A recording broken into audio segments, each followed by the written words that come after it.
Hello everyone, welcome back to Hindi Gyan. आज की इस वीडियो में हम हिंदी ग्रामर पार्ट को कवर करेंगे और सीखेंगे कि संज्ञा क्या होता है और उसके कितने भेद हैं। चलिए शुरू करते हैं। शब्द भेद के अनुसार शब्दों के दो प्रकार होते हैं। एक होता है विकारी शब्द यानी कि सव्यय और दूसरा है अविकारी शब्द यानी कि अव्यय। विकारी शब्द और अविकारी शब्द दोनों एग्जाम में पूछे जाते हैं। विकारी शब्द के 4 प्रकार होते हैं, जैसे कि संज्ञा, सर्वनाम, विशेषण और क्रिया। मैं बता दूं कि पूरा व्याकरण इन्हीं शब्दों में समाया हुआ है। और अविकारी शब्द यानी कि अव्यय के 4 प्रकार हैं। क्रिया विशेषण अव्यय, संबंध सूचक अव्यय, समुच्चय बोधक अव्यय और विस्मयादि बोधक अव्यय। डिटेल में जानते हैं कि विकारी शब्द का मतलब क्या होता है। विकारी वे शब्द हैं जिनके रूप लिंग, वचन और कारक के आधार पर बदल जाते हैं। ध्यान रखिए, बदल जाते हैं, यानी कि एक वचन का बहुवचन हो सकता है और स्त्रीलिंग का पुल्लिंगी हो सकता है। जैसे कि यहाँ पर दिखाया गया है लड़का, तो लड़के, लड़कों चेंज हो गया, एक वचन का बहुवचन हो गया। इसी तरह से विकारी शब्द के 4 भेदों के अनुसार जो पहला भेद है वो है संज्ञा। उसी में हम आगे सीखेंगे सर्वनाम, देन विशेषण। इस तरह से जो व्याकरण है वो कवर होगा। सबसे पहले आज हम संज्ञा को सीखेंगे कि संज्ञा क्या होता है। संज्ञा जो होता है उसका सिंपल मतलब होता है किसी व्यक्ति का नाम, वस्तु, स्थान या भाव आदि के बोध को संज्ञा कहते हैं। यानी किसी व्यक्ति, वस्तु, स्थान या भाव के नाम को संज्ञा कहा जाता है।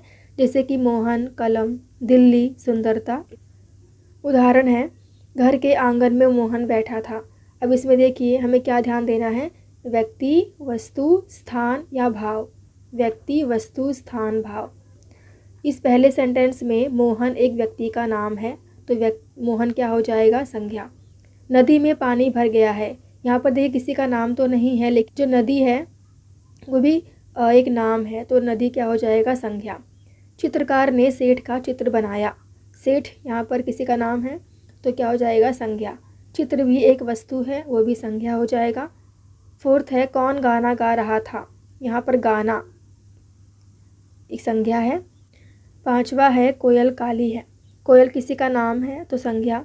6ठा है, रामदास बूढ़ा हो गया है। रामदास भी किसी का नाम है, तो एक संज्ञा हो जाएगा। अब देखिए संज्ञा में हमने जो पहचाना है, यहाँ पर नाम के अलावा कुछ और चीज़ें भी हैं। जैसे कि रामदास बूढ़ा हो गया है, तो बूढ़ा एक बोल सकते हैं भाववाचक चीज़ है, यानी कि जिसमें हमें किसी के गुण दोष का पता चल रहा है। उसके बाद नदी में पानी भर गया है, पानी एक द्रव्य है, लिक्विड है, तो ये भी। इसके बाद है कोयल काली है, किसी के रंग का पता चल रहा है। यानी कि संज्ञा में और भी चीज़ें हैं जो हमें सीखनी पड़ती हैं। वो क्या है, संज्ञा के 5 भेद होते हैं।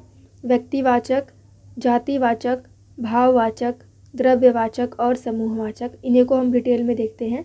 सबसे पहला है व्यक्तिवाचक संज्ञा। इसका मतलब क्या होता है, जिस संज्ञा से किसी विशेष व्यक्ति, वस्तु या स्थान का बोध होता है। बोध यानी कि ज्ञान होता है, हमें पता चलता है, उसे व्यक्तिवाचक संज्ञा कहा जाता है।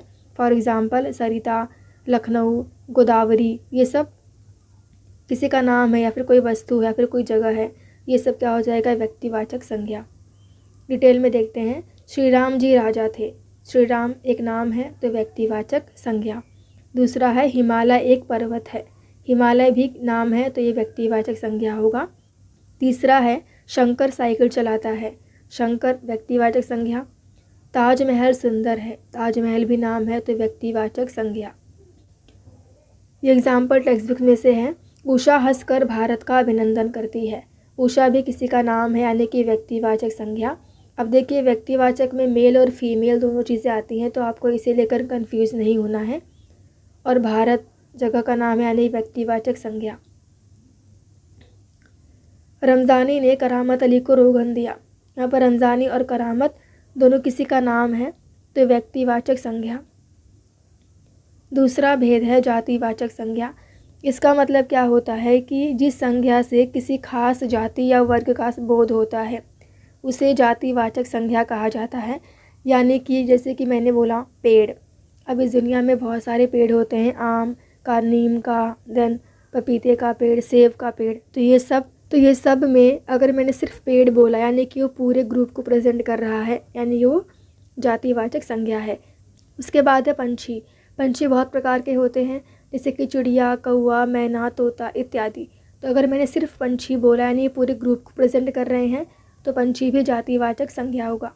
उसके बाद है पुरुष, देन महिला, बच्चे, विद्यार्थी, ये सब किसी एक को नहीं बल्कि पूरे ग्रुप को प्रेजेंट करते हैं तो उन्हें कहा जाता है जातिवाचक संज्ञा। उदाहरण है, मेरे पास एक कुत्ता है। कुत्ता क्या हो जाएगा? जातिवाचक संज्ञा। घर में मोहन है। अब घर देखिए बहुत सारे होते हैं तो घर एक जातिवाचक संज्ञा है। विद्यार्थी लिख रहे थे, विद्यार्थी भी एक जातिवाचक संज्ञा है। और उदाहरण है, उसका नाम लक्ष्मी रखा था। अब यहाँ पर नाम जो है बहुत सारे नाम होते हैं तो नाम एक जातिवाचक संज्ञा है। दूध बेचना ज्ञान सिंह का धंधा नहीं था। यहाँ पर धंधा यानी कि व्यवसाय, व्यवसाय बहुत प्रकार के होते हैं तो धंधा क्या हो जाएगा? जातिवाचक संज्ञा। सागर का जल खारा होता है। सागर बहुत सारे सागर हैं यानी जातिवाचक संज्ञा। तीसरा प्रकार है भाववाचक संज्ञा। जिस संज्ञा से किसी व्यक्ति, वस्तु अथवा स्थान के गुण यानी कि क्वालिटी, स्वभाव यानी कि नेचर और धर्म का पता चलता है उसे भाववाचक संज्ञा कहते हैं।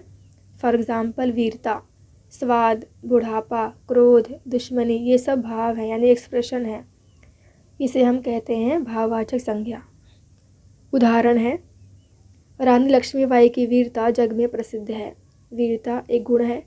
नीम का स्वाद कड़वा है। यहाँ पर स्वाद और कड़वा दोनों शब्द गुण को बताते हैं तो ये भाववाचक संज्ञा।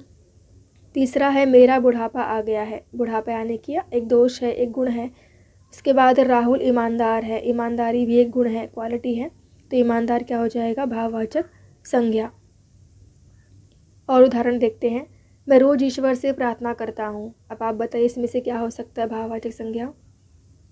प्रार्थना। दूसरा, आपने विदेश में भ्रमण तो कर लिया होगा। यहाँ पर क्या हो सकता है? भ्रमण। तीसरा है, वैज्ञानिक शोक में डूब गए। यहाँ पर शोक जो है वो भाववाचक संज्ञा होगा। बीरबल की चतुराई अद्भुत थी। चतुराई भाववाचक संज्ञा। गांव में खुशहाली थी। खुशहाली एक्सप्रेशन है ना तो भाववाचक संज्ञा। चौथा है द्रव्यवाचक संज्ञा। वे संज्ञा शब्द जो वस्तु के द्रव्य का नाम बताते हैं वे द्रव्यवाचक संज्ञा कहलाते हैं। यानी इसमें ना आप बोल सकते हैं कि जो लिक्विड है, जो एलिमेंट्स होते हैं वो आते हैं, जैसे कि सोना, लोहा, पानी, तांबा इत्यादि। एग्जाम्पल से समझते हैं। पहला है, मेरे पास सोने की घड़ी है। सोना एक द्रव्यवाचक होगा। दूसरा है, नेहा पानी लाओ। पानी यहाँ पर द्रव्यवाचक होगा।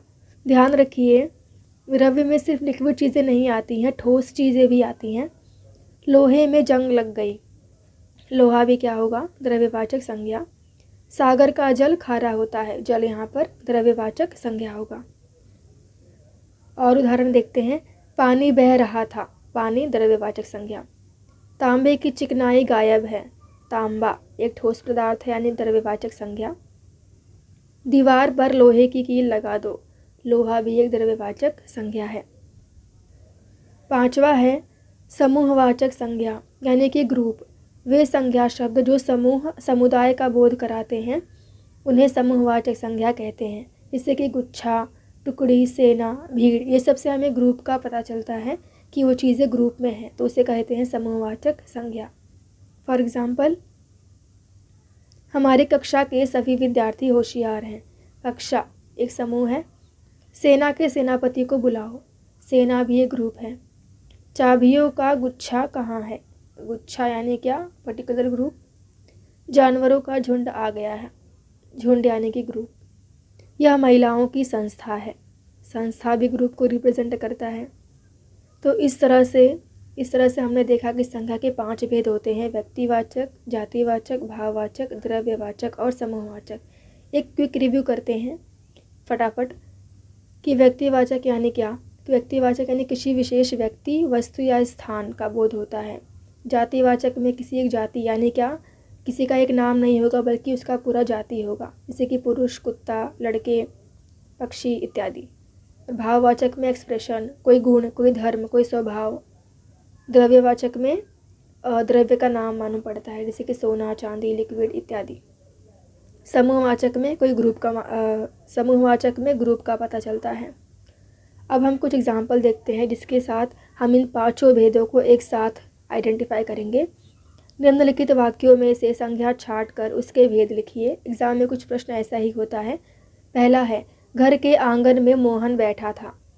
अब यहाँ पर क्या हो सकता है, घर जातिवाचक संज्ञा और आंगन भी जातिवाचक संज्ञा होगा, मोहन व्यक्तिवाचक संज्ञा होगा।